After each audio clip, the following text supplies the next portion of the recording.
Radhe guys, स्वागत है आप सबका मेरे YouTube चैनल जिसका नाम है श्री जी। आज का जो हमारा टॉपिक है वो है त्रिएषणम अध्याय अर्थात चैप्टर नंबर 11 त्रिएषणा अध्याय। इसमें हम तीन एषणा की बात करेंगे। हर चीज़ की तीन एषणा दी गई हैं, उसमें हम बात करेंगे। ठीक है, तो तीन एषणा जो नॉर्मली बताई गई हैं वो बात करेंगे। ठीक है, तो यहाँ पे क्या बताई गई है? त्रिएषणा, एषणा, प्राणेषणा, धनेषणा, पर लौकिक एषणा। ठीक है, उपस्तंभ, उपस्तंभ कौन कौन से होते हैं? आहार, स्वप्न, ब्रह्मचर्य। बल में क्या होते हैं? वातज, कालज और युक्तिकृत।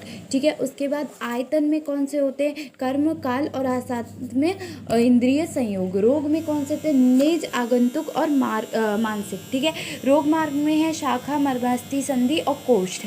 भिषग में है छदमचर, सिद्ध साधित, जीवित, अभसर। औषध में है देवप्राश्य, युक्तिप्राश्य और सत्वप्राश्य या अंतर परिभजन, बहिर्परिमार्जन और शस्त्र प्राधान्य। ठीक है, त्रिएषणा पूर्वोत्तर निर्देश चतुर्थ के 2 अध्यायों के रोग शांति तथा आरोग्य लाभ के लिए चतुष्पाद का वर्णन किया गया है। पहले अध्याय में आयुर्वेद को लोकद्वय हितकारी बताया गया है, जैसे तस्य आयुष पुण्यात्मो वेदो वेद विदाम मतः वक्ष्येत यनम युषणा लोक योरो अभ्यो हृतम। अर्थात उभय लोक की सिद्धि आरोग्य लाभ पर ही निर्भर है। इहलोक में प्राणेषणा, धनेषणा प्रधान है, उसके बाद परलोक में एषणा होती है। यही समझने के लिए इस अध्याय का वर्णन अभिष्ट हुआ है। एषणा का अर्थ होता है इच्छा, जिसकी खोज की जाए उसे एषणा कहते हैं। एषणा 3 प्रकार की बताई गई। यहाँ कौन कौन सी? प्राणेषणा, धनेषणा और परलोकेषणा। मन, बुद्धि, पौरुष, शक्ति और पराक्रम, जिन लोगों का 3 एषणाएं बता दी आपने। लोगों का अनुप्रत मतलब नष्ट हुआ हो अर्थात ठीक है, ऐसे पुरुष जो इस लोक में और परलोक में अपना कल्याण चाहते हैं, उनमें 3 एषणाएं होती हैं, प्राणेषणा, धनेषणा और परलोकेषणा। इसके अलावा उपनिषदों में वित्तेषणा, पुत्रेषणा और लोकेषणा बताई गई हैं। बेल संहिता में तीसरी धर्मेषणा का निर्देश किया गया है। ठीक है, हर जगह अलग अलग एषणा बताई गई हैं, पर आपको कौन सी एषणा याद रखनी है? प्राण, धन और परलोकेषणा। ठीक है, वित्त एषणा, पुत्रेषणा, लोक। मूल वृत्तियाँ। ठीक है, यहाँ पे देखो मूल वृत्तियाँ बताई गई हैं। पहला है वित्त एषणा, नेक्स्ट है पूर्ण एषणा, फिर लोकेषणा। ठीक है, पुत्र एषणा। ठीक है, अब क्या है? वित्त एषणा आत्मरक्षा संबंधी सबक, जैसे भोजन खाना, भूख लगना, भागना, भय, लड़ना, क्रोध, आश्चर्य, रचना, संग्रह, संग्रह की भावना, ग्रहण, दया, शरणागत होना, ये सब। पुत्र एषणा में क्या है? कामुकता, बाल रक्षा, प्रेम मतलब कि संतान संबंधी जो सारी एषणा इच्छाएं होंगी वो। लोक एषणा क्या होगी? दूसरों की इच्छा, जैसे समान संबंधी इच्छा जो होती है। ठीक है, अकेलापन, आत्म प्रकाशन, उत्साह, नीत भाव, आत्महीनता, हंसना, प्रसन्नता, ये। ठीक है, प्राण एषणा। इन 3 एषणाओं में सर्वप्रथम प्राण एषणा आती है, क्योंकि प्राण का त्याग होने पर संसारिक वस्तुओं का अभाव ही हो जाता है। उस प्राण की रक्षा के लिए स्वस्थ मनुष्य को स्वस्थ व्रत के पालन और रोग मनुष्य को रोग की चिकित्सा करने का समाधान रखना चाहिए। स्वस्थ व्रत का पालन और रोगों की चिकित्सा कैसे करनी चाहिए, यह पीछे के अध्याय में बताया गया है और आगे के भी कहा गया। इन बताए हुए नियमों का ठीक ठाक पालन करने से प्राणों की रक्षा होती है और प्राणों की रक्षा से दीर्घायु प्राप्त होती है। इस प्रकार प्रथम प्राणेषणा की व्याख्या की गई है।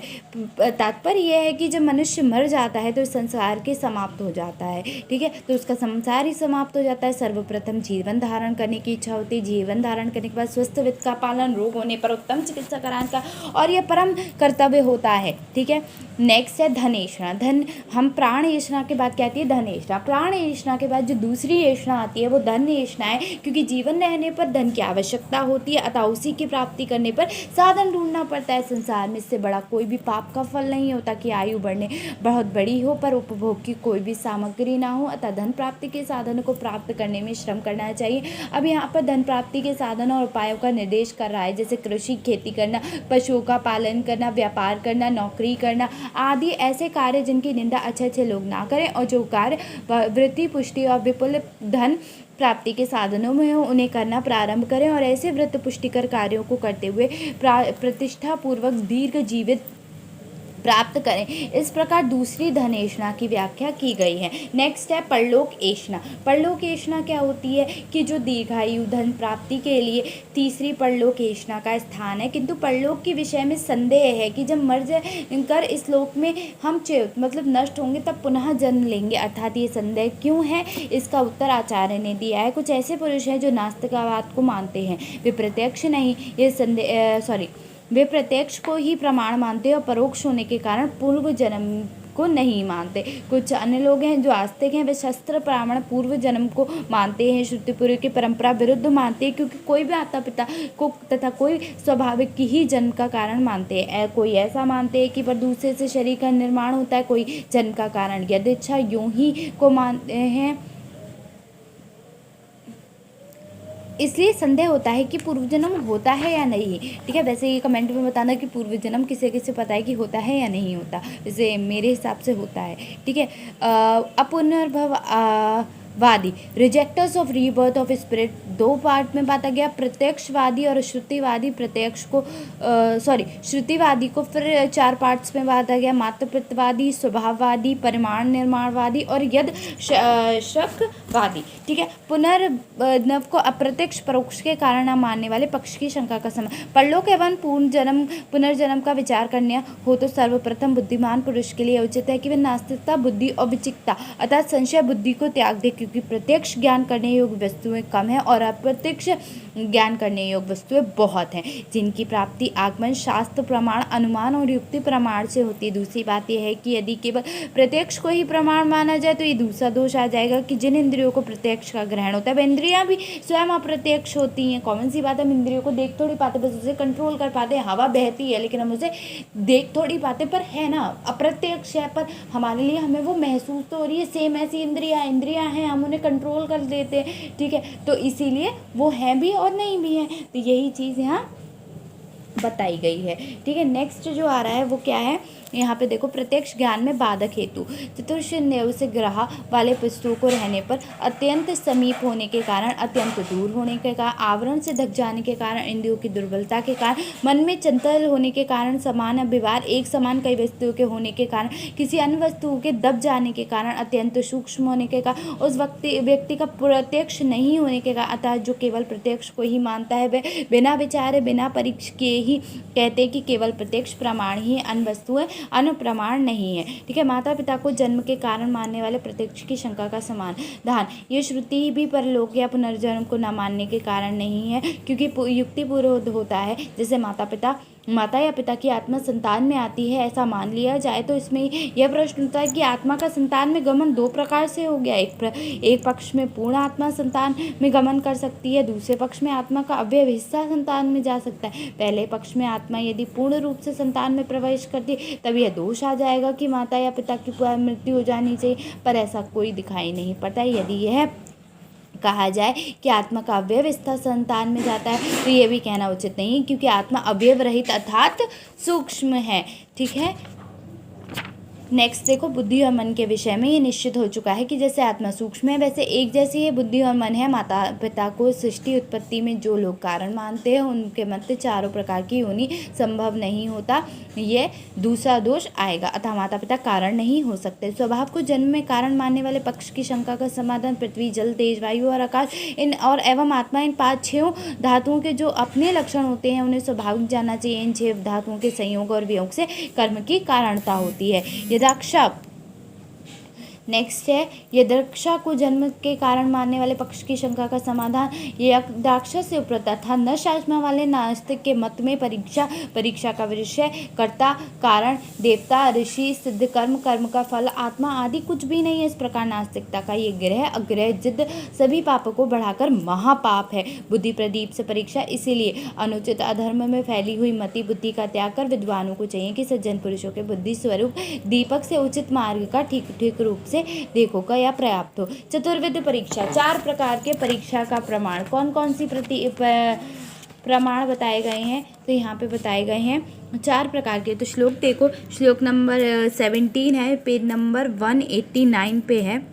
तो यहाँ क्या मानते हैं, 4 प्रकार के प्रमाण मानते हैं। श्लोक है, द्विविधमेव खलु सर्व सचा असच तस्य चतुर्विधम परीक्षा आप्तोद्देश प्रत्यक्ष अनुमान युक्तिश। अर्थात कौन कौन सी है, आप्तोद्देश है 4 प्रकार के। पंच भौतिक जगत में सभी वस्तुओं को 2 विभागों में विभक्त किया गया है, सत्य और असत्य, और इनकी परीक्षा 4 प्रकार से की जाती है। क्या है यहाँ पे, आप्तोद्देश, प्रत्यक्ष, अनुमान और युक्ति। ठीक है, आप्तोपदेश क्या होता है, जो आप्त पुरुष के द्वारा। तो आप्तोपदेश, आप्त तथा आप्तोपदेश का लक्षण क्या होता है, श्लोक नंबर 18 और 19 पेज नंबर 191 पे दिया है। रज स्तभ ओभ्यम निर्मुक्तम स्ततभ उपज्ञान बलेन येषां त्रिकालम मलम ज्ञान वह्यपरम सदा आप्ताः शिष्टा बुबुद्धस्य तेषां वाक्य संशयम असंशयम सत्यम वक्ष्यन्ति ते कस्माद् सत्यम नीरज स्तमा। अर्थात सर्वप्रथम आत्म का लक्षण बताया जा रहा है। अपनी तपस्या एवं ज्ञान के बल पे जो रज और तम से मुक्त हो जाते हैं, जिनका सदा भूत भविष्य वर्तमान इन तीनों कालों में ज्ञान निर्बोध रूप से होता है और जिनकी ज्ञान शक्ति कभी भी नहीं रहती रुकती, ऐसे व्यक्तियों का आप्त, शिष्ट और विबुद्ध कहा जाता है। ऐसे आप्त व्यक्तियों के वचन या उपदेश संदेह रहित सत्य होते हैं। वे आप्त पुरुष रज और तम से शून्य होने के कारण सदा सत्य ही बोलते हैं। रज और तम से शून्य होने के कारण वे सत्य बोलेंगे ही, असत्य बोलेंगे ही क्यों। प्रत्यक्ष की परिभाषा है श्लोक नंबर 20, देखो। आत्म इंद्रिय मनो अर्थ सन्निकर्षता प्रवर्तते। अर्थात आत्मा, इंद्रिय, मन, अर्थ और के सन्निकर्ष संयोग होने पर समय में जो बुद्धि व्यक्तता तदात्वम या बुद्धि प्रत्यक्षम सा निरुक्षते, बुद्धि ज्ञान व्यक्त स्पष्ट होती है, उसे प्रत्यक्ष कहा जाता है। नेक्स्ट है, प्रत्यक्ष 2 प्रकार की होती है, निर्विकल्पक और सविकल्पक। सविकल्पक 2 प्रकार की होती है, लौकिक और अलौकिक। लौकिक 2 प्रकार की होती है, ब्रह, अभ्यंतर। अलौकिक 3 प्रकार की होती है, समान, ज्ञान, योगज। ठीक है, अनुमान की परिभाषा क्या होती है, अनुमान की क्या परिभाषा लोगे आप, तो अनुमान होता है कि प्रत्यक्ष पूर्वम त्रिभम त्रिकालम च अनुमेष्यते बहिर्निगुण धूमेन मैथुनम गर्भदशा। अर्थात प्रत्यक्ष ज्ञान पूर्वक 3 प्रकार का तथा तीनों काल का अनुमान किया जाता है। धूम से छुपी हुई वर्तमान अग्नि का और गर्भ को देखकर अतीत मैथुन का अनुमान होता है। इस प्रकार भूतकाल का ज्ञान किया जा सकता है। भविष्य फल का अनुमान बीज से किया जा सकता है। पूर्वत एवं भविष्य काल का अनुमान है बीज को देखकर इस बीज के समान फल उत्पन्न हुआ था, यह अतीत काल का अनुमान बीज फल के विषय में विद्वान कर सकते हैं। युक्ति प्रमाण का उदाहरण है जल कर्षण बीज अर्तु संयोगात संशय संभव युक्ति षड धातु संयोग गर्भणाम संभवस्था। अर्थात जिस प्रकार जल कर्षण बीज और ऋतु के संयोग से जौ गेहूं आदि धान्यों की उत्पत्ति होती है, उसी प्रकार 6 धातु पंचमहाभूत और आत्मा के संयोग से गर्भों की उत्पत्ति हुआ करती है। यह युक्ति प्रमाण है। और मध्य मतलब मथने योग्य, नीचे रखे हुई लकड़ी, मंथन किए हुए, मंथन जैसे माखन निकालते हैं हम, तो इसी की बात इसमें बता दी गई है। मंथन क्रिया, मंथक पाठ होने का मंथन करने वाला पुरुष। मंथान अर्थात मंथान करने वाली लकड़ी को जिस दूसरी लकड़ी से मथा जाता है उसके ऊपर। इन तीनों के संयोग से जिस प्रकार अग्नि की उत्पत्ति होती है, उसी प्रकार युक्तियुक्त विषग अग्नि अर्थात कौन से युक्तियुक्त विषग द्रव्य उपस्थता और रोगी चिकित्सा के इन 4 पादों को रहने पर रोगी की रोग शांत हो जाता है। युक्ति की परिभाषा बुद्धि पाश्यत या भवान बहु कारणे योग जन्म युक्ति कालम सा ज्ञेयम त्रिवद साध्यता यम। अर्थात बहुत कारणों से योग से उत्पन्न अविज्ञात भावों को विज्ञात भावों के कार्य कारण भाव के अनुसार तथ्य को देखने वाली बुद्धि को युक्ति कहते हैं। इस युक्ति का प्रयोग तीनों भूत भविष्य वर्तमान कालों में होता है, जिससे धर्म अधर्म काम धर्म अर्थ है, वो अधर्म नहीं है, धर्म अर्थ काम इन तीनों वेगों की सिद्धि होती है, उसे युक्ति कहते हैं। चतुर्विध प्रमाण से पुनर्भव पुनर्जन्म की सिद्धि, आप्तोद्देश प्रमाण से पुनर्जन्म की सिद्धि। आप्तो द्वारा प्रवृत्त शास्त्र को वेद कहा जाता है। दूसरे कोई भी शास्त्र जो परीक्षार्थ द्वारा प्रणीत हो, वेद के अर्थों से अपविवृत अनुकूल हो, शिष्ट पुरुषों द्वारा अनुमोदित हो और लोक की कल्याण कामना से प्रवर्त रचे गए हों, तो ऐसे शास्त्रों को भी आप्त शास्त्र कहा जाता है। आप्त द्वारा रचित शास्त्रों के अध्ययन से ज्ञात होता है कि दान, तपस्या, यज्ञ, सत्य बोलना, अहिंसा का भाव रखना, ब्रह्मचर्य का पालन करना, यह उन्नति और निःश्रेयस करने वाले होते हैं।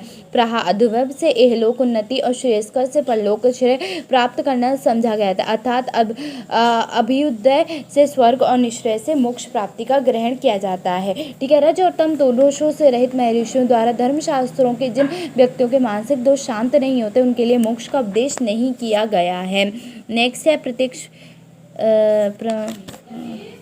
नेक्स्ट है तीन यानी कि त्रिविध प्रकार के अन्य 7 विषय कौन कौन से हैं। ये पूरा चैप्टर बहुत इंपॉर्टेंट है। यहाँ पे अब जो पूछा गया है वो है त्रिविध प्रकार के अन्य 7 विषय और कौन से होते हैं। ठीक है, तो त्रिविध ऐषणा के 7 विषय पूछे गए हैं। तो क्या क्या थी वो मैंने एंड में बताया, अभी बताया था। क्या ऐषणा थी, ठीक है, उपस्तंभ थे, आपका बल था, और क्या था आपका आयतन था, रोग मार्ग था, विशद था और औषध था। यहाँ पे क्या बताया गया है, अथ खलु, श्लोक देखो, श्लोक नंबर 34 है। ठीक है, अथ खलु त्र उपस्तंभ, 3 उपस्तंभ हो गए, त्रिविधम बला, 3 बल हो गए आपके। नेक्स्ट है त्रिय यातन तानी त्रयो रोगः, 3 रोग हो गए, रोगों के आयतन हो गए। ठीक है, 3 प्रकार के रोग हो गए, 3 प्रकार के रोग मार्ग हो गए, 3 प्रकार के 3 चिकित्सक हो गए, और 3 प्रकार की औषधियों का वर्णन किया गया है। ठीक है, नेक्स्ट है 3 उपस्तंभ। तो श्लोक है 35, पेज नंबर 199। हमने बात कर ली 3 प्रकार की, कितनी 7 ऐषणाओं की। तो अब बात करेंगे 3 उपस्तंभों की। तो श्लोक नंबर 35 देखो, त्रय उपस्तंभा इति आहार स्वप्न ब्रह्मचर्यम इति एतभी स्त्री भ्रियु युक्ति युक्ते रूप स्तभ्य उपस्तंभे शरीरस्य बलवर्ण उपचय यो उपचमन अनुवर्तते यवादायुः संस्कारात् संस्कारम अहित तम अनुपसेवनामस्य या इहे वेपोदेयते। अर्थात आहार स्वप्न और ब्रह्मचर्य ये 3 उपस्तंभ हैं।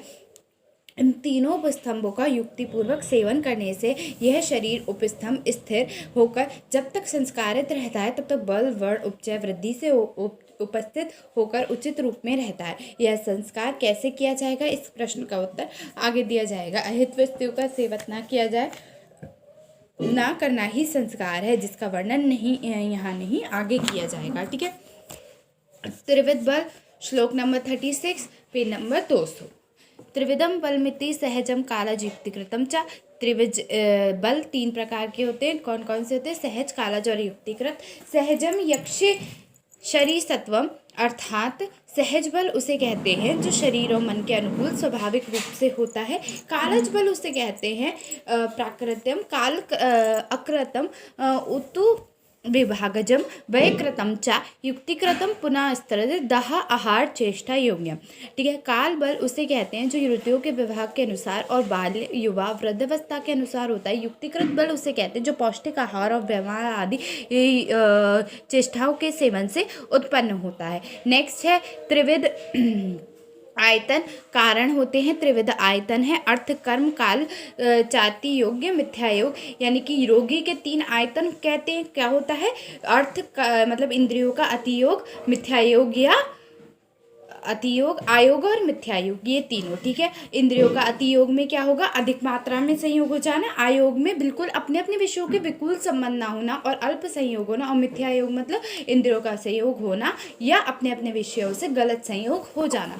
इंद्रियों का अतियोग मतलब जैसे कर्ण इंद्रियों का अगर कोई अतियोग है तो उसमें क्या करोगे आप, अत्यंत ऊंचा सुनेगा। ठीक है, मेघों का गर्जन की आवाज़ आएगी ऐसे करके। ठीक है, या फिर अयोग है तो सुनाई नहीं देगा। ठीक है, मिथ्या योग है तो कानों में शब्दों का सर्वदा कुछ और ही सुनाई देगा, ये कठोर प्रियतर ऐसे करके कुछ भी हो सकता है। ठीक है, घ्राण इंद्रिय मतलब नाक में अत्यंत तीक्ष्ण उड़ ऐसी अति योग में होगा। ठीक है, योग में उसे सूंघने में कोई गंधी नहीं आएगी। और मिथ्या योग में अपवित्र और ऐसी वाली कुणप गंधी जैसी गंध आएगी। रस इंद्रियों का विषय हो गया, रस में अगर स्वादु के लेना अति योग होता है। ठीक है, रसों को सर्वदा जीवा से सहयोग ना होना क्या है, अयोग कहलाता है। ठीक है, और विमान स्थान के प्रथम अध्याय प्रकृतिकरण, संयोग, राशि, देश, काल, उपयोग, संस्थान, उपयोग, ये है 8 आहार विधि विशेषतन काल बताए हैं, ये आगे बताया जाएगा। ठीक है, स्पर्श इंद्रिय में वही है, त्वचा से अधिक शीतल या अधिक उष्ण स्थान, अभ्यंग अभ्यंग और उपटन आदि का अतियोग संयोग होना क्या कहलाएगा? अतियोग कहलाएगा। सर्वथा ना सेवन करना क्या अल्प संयोग या अयोग कहलाएगा। और क्या शीतल उष्ण स्पर्श वाले स्थान अभ्यंग उपटन आदि का यथाक्रम सेवन ना करना, ऊंच नीच स्थानों का त्वचा से स्पर्श होना, त्वचा पर आघात लग जाना, ये क्या है? मिथ्या योग हो जाना। ठीक है, नेक्स्ट है कर्म का मिथ्या योग।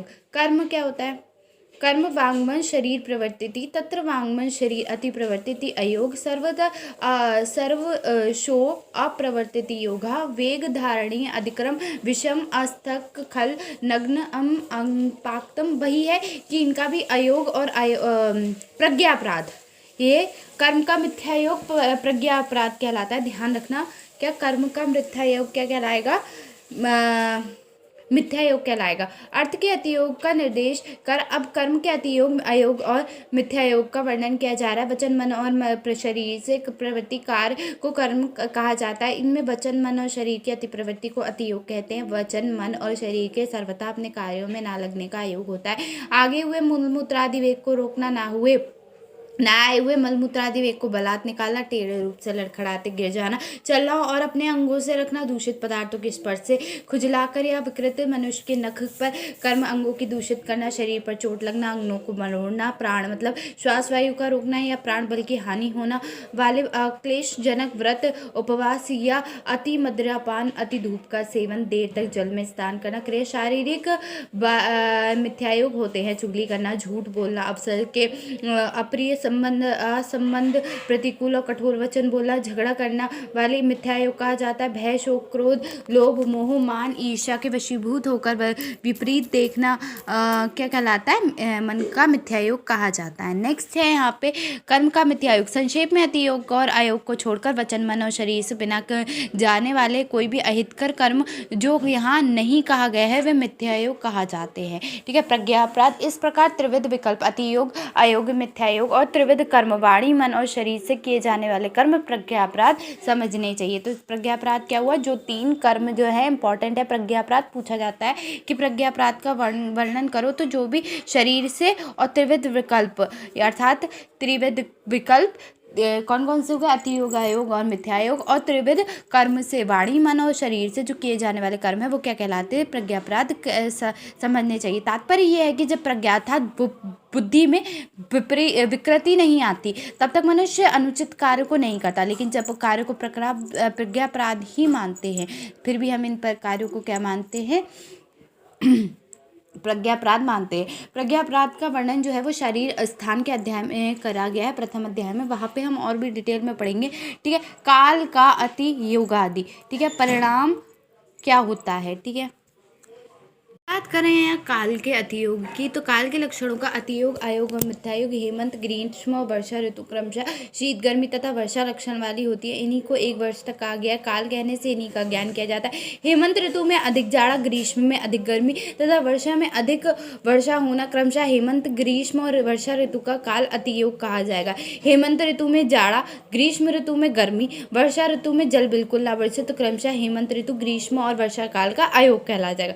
हेमंत ऋतु में कभी जाड़ा अधिक पड़े, कभी कम पड़े और कभी बिल्कुल ना पड़े, और ऐसे ही ग्रीष्म में कभी गर्मी ज़्यादा पड़े, कभी ना पड़े और कभी बहुत कम पड़े, और वर्षा में भी सेम हो। ठीक है, तो क्या कहला जाएगा? ये मिथ्यायोग कहा जाएगा। काल को ही परिणाम कहा जाता है क्योंकि काल ही संपूर्ण अच्छे और बुरे कर्मों को अधर्म धर्म में परिणत कर समय पर उनका फल देने वाला होता है। नेक्स्ट है यहाँ पे रोग और आरोग्य के कारण। आत्म इंद्रिय संयोग, प्रज्ञापराध परिणाम से ये 3 त्रिविध विकल्प रोगी के उत्पत्ति में कारण होते हैं, और यदि संयोग युक्त हो तो आरोग्य के कारण होते हैं। युक्ति का सर्वोपरि यदि भावात्मक पदार्थों का होना ना होना बिना संयोग अयोग, वित्तायोग और अतियोग के नहीं दिखाई देता, क्योंकि सभी भावनात्मक और अभावात्मक पदार्थ अपनी अपनी युक्तियों की अपेक्षा करते हैं। त्रिविध रोग। त्रिविध रोग 3 प्रकार के रोग होते हैं। कौन कौन से? तो श्लोक देखो 45 है। त्रयो रोगा इति निग आगंतुक मानसा तत्र निज शरीर दोष समुत्थम आगंतुक भर्व विषव्याध अग्नि संग्राप्रहार आदि समुत्थ मांसः पुनरिष्ट लाभा अक्षनिष्ट सेयो उपजायते, अर्थात निज आगंतुक मानसिक निज रोग उसे कहते हैं जो शारीरिक दोष वात पित्त कफ के विकृत होने से उत्पन्न होते हैं। आगंतुक रोग भूत प्रेत या जीवाणुओं के आक्रमण, विषयुक्त वायु के स्पर्श और अग्नि से जल जाने पर, शस्त्र आदि से अभिघात लगने से उत्पन्न होते हैं। मानसिक रोग मन के अनुकूल वस्तुओं को ना प्राप्त होने पर तथा अप्रिय वस्तुओं के प्राप्त होने पर होते हैं। मानसिक रोग की चिकित्सा। मानसिक रोग पीड़ित होने पर बुद्धिमान मनुष्यों के लिए यह उचित है कि वे अपनी बुद्धि का हिताहित का अच्छे प्रकार से विचार कर अहितकर धर्म अर्थ कामों का सेवन न करें और हितकर धर्म अर्थ कामों का सेवन करने में प्रयत्न करें। ये क्योंकि संसार में इन तीनों धर्म अर्थ काम के बिना कुछ भी नहीं होता, और ये चाहे सुख हो या दुख, इसलिए इनका अनुष्ठान करना चाहिए। इसके अतिरिक्त आयुर्वेद, व्याकरण, योग आदि में जिस विद्या का उपासक हो उसी विद्या को जानने के लिए श्रेष्ठ मनुष्यों की सेवा करने में प्रयत्न करना चाहिए। आत्मज्ञान, देश ज्ञान, कुल ज्ञान, काल ज्ञान, बल ज्ञान और अपनी शक्ति के ज्ञान में अत्यधिक प्रयत्नशील होना चाहिए। नेक्स्ट है मानसिक रोग चिकित्सा का उपसंहार। मानसिक रोग उत्पन्न होने पर धर्म अर्थ काम इन तीनों का विचारपूर्वक पालन करना चाहिए। मानसिक रोग को दूर करने वाले पुरुषों की सेवा आत्मज्ञान, देश ज्ञान, कुल ज्ञान, काल ज्ञान, बल ज्ञान और अपनी शक्ति का ज्ञान सर्वथा रखना चाहिए। नेक्स्ट है त्रिविध रोग मार्ग। तो त्रिविध श्लोक है 48। त्रयो रोग मार्गा इति शाखा मर्म संध्या कोष्ठस तत्र शाखा रक्तदाद्यो धात्व सत्व च सा ब्राह्म रोग मार्गः मर्मणानि पुनर्बस्ति हृदय मूर्धवादीनम अस्थि संध्यो अस्थि संयोगस्त गात्रोपनिबद्धश्च स्नायु कंडरा च मध्यो रोग मार्ग कोष्ठ पुनरुच्यते महास्रोत शरीर मध्यम महानिम्ब मापाप पक्वाशेति पर्याय शब्द स्त्रन्ते च रोग मार्ग अभ्यंतर। अर्थात रोग मार्ग 3 प्रकार के बताए गए हैं, शाखा, मर्म संधि और कोष्ठ। रक्त आदि मतलब जितनी भी 7 धातुएं होती हैं तो उनको शाखा कहते हैं। यह रोगों का बाहरी मार्ग होता है, इसे ब्रह मार्ग भी कहते हैं। मूत्राशय, गर्भ, हृदय, मूर्धा और आदि के कंठ, नाभि और गुदा इन्हें मर्म कहा जाता है क्योंकि यहाँ पे आघात करने से इंसान की मृत्यु हो जाती है। अस्थियों की संधि अर्थात हड्डियों के जोड़े और उन हड्डियों के संयोग स्थान में लगी हुई स्नायु और कंडरा ये रोगों का मध्यम मार्ग है। महास्रोत शरीर का मध्यम भाग महानिम्ब, अमाशय और पक्वाशय इन्हें कोष्ठ कहते हैं। इस तंत्र में इन्हें एक पर्याय से कहा जाता है। ये रोगों का भीतरी मार्ग होता है। शाखा में होने वाले ब्रहा रोग मार्ग रोगों की संख्या। तो तत्र श्लोक है तत्र गल पिंडिका अलजय अपची चर्म कील अधिक मासम अशक कुष्ठ व्यंगोदय विकार बहिर्मागरस्य विसर्प शैवथु गुल्म अर्शो विद्रदायद शाखा अनुसरणो भवन्ति रोग। गलगंड, पिंडिका, अलजी, अपची, चर्मकील, अधिमास, मासा, कुष्ठ, व्यंग आदि रोग तथा बाहर मार्ग रोगों में होने वाले विसर्प, शोथ, गुल्म, अर्श, विदृद्धि आदि रोगों की शाखा अनुसार होते हैं। इन्हें बाहर मार्ग रोग कहते हैं। मर्म अस्थि संधि में होने वाले मध्य रोग मार्गगत रोगों की संख्या। पक्षवद, अग्रह